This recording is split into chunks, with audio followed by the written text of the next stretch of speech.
Bonjour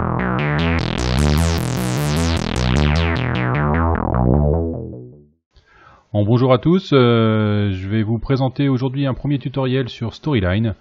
On va commencer par une première opération nécessaire avant de commencer un projet.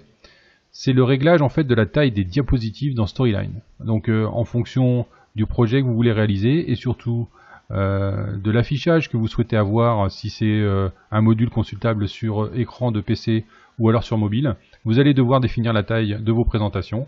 Et pour cela, il va falloir venir dans le logiciel, aller sur le menu création qui se trouve en haut dans le bandeau. Et dans ce menu création, tout à gauche, vous avez le petit bouton taille de la présentation. Donc on va cliquer sur ce bouton. Voilà.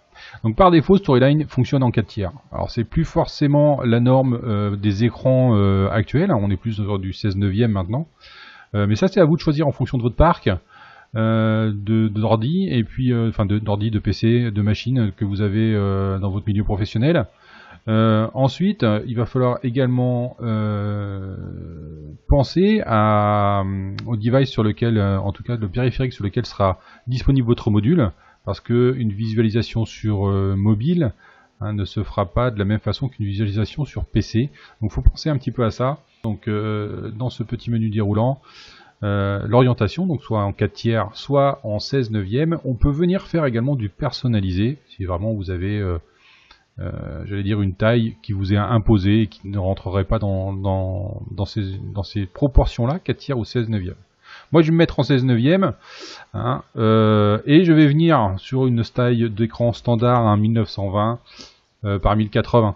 Voilà, ça se met tout seul, puisque j'ai verrouillé le rapport hauteur-largeur était coché. Donc dès que je change une valeur, forcément ça me change l'autre. Donc je peux venir éventuellement déverrouiller ici pour changer une des valeurs sans que ça n'affecte l'autre. Voilà. Pourquoi on fait ça avant? Au moins comme ça on est tout de suite bon sur les tailles de diapos. On n'a pas à revenir dessus alors qu'on a déjà développé et mis du contenu dans nos diapos. Parce que si nous avions à changer la taille de la présentation alors que nous avons déjà commencé à faire du contenu, soit les diapos seraient redimensionnés à la taille, ça veut dire que ça agrandirait le contenu, enfin agrandirait ou réduirait, en fonction de ce que vous auriez choisi, le contenu dans les diapos, et on aurait peut-être de la perte de données.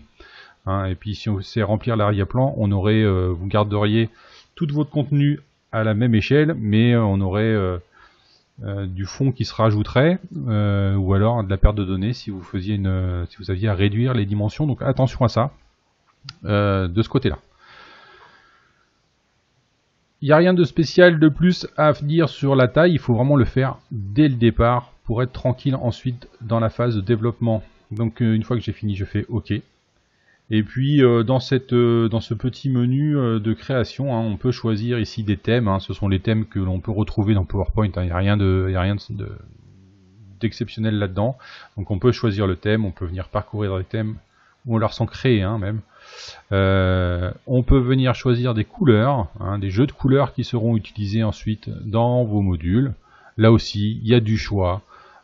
Si vous n'avez pas de charte graphique qui est définie, vous pouvez venir choisir ici des couleurs.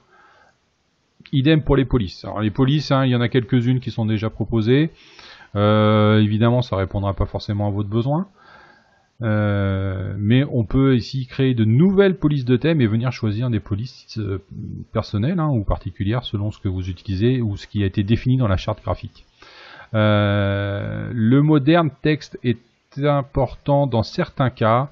On a pu constater qu'en utilisant des polices un petit peu exotiques, en tout cas qui sortent du lot, qui ne sont pas forcément présentes sur des systèmes tels Windows ou d'autres systèmes, qu'en fait les polices n'étaient pas chargées dans les modules, ce qui fait que évidemment ça pouvait occasionner déjà un aspect graphique différent et pas forcément esthétique.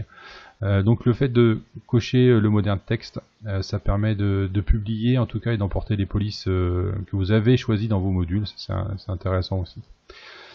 Voilà, on peut venir ici définir le style d'arrière-plan, masquer les graphiques d'arrière-plan, mais il n'y a rien d'exceptionnel là-dedans.